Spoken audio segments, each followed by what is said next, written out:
رسول اللہ صلی اللہ علیہ وآلہ وسلم اکثر اپنی امت کی بخشش کے لیے اللہ کے حضور دعا کرتے رہتے تھے۔ یہی آپ صلی اللہ علیہ وآلہ وسلم کی رحمت عالم ہونے کی صفت کا تقاضا بھی تھا اور کمال رحمت کی علامت بھی۔ عرفہ کے دن نبی کریم صلی اللہ علیہ وآلہ وسلم نے اللہ تعالیٰ سے التجا کی کہ اے اللہ میری امت کے گناہ معاف فرما دیجئے۔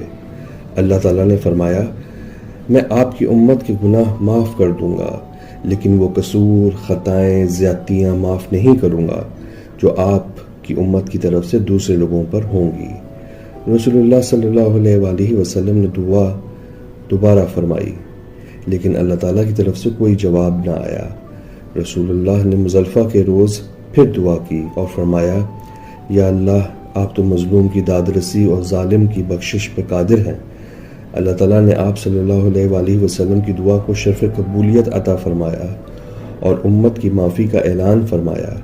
نبی کریم صلی اللہ علیہ وآلہ وسلم ہنسنے لگے۔ صحابہ اکرام رضی اللہ عنہم نے پوچھا اے اللہ کے رسول آپ کے ہنسنے کی کیا وجہ ہے؟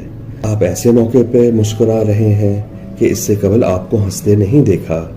آپ صلی اللہ علیہ وآلہ وسلم نے فرمایا میں اللہ تعالیٰ کے دشمن ابلیس کی حالت پہ ہنس رہا ہوں کہ میری امت کی معافی اور بخشش کے اعلان سن کر وہ اپنے سر میں خاک ڈال رہا ہے۔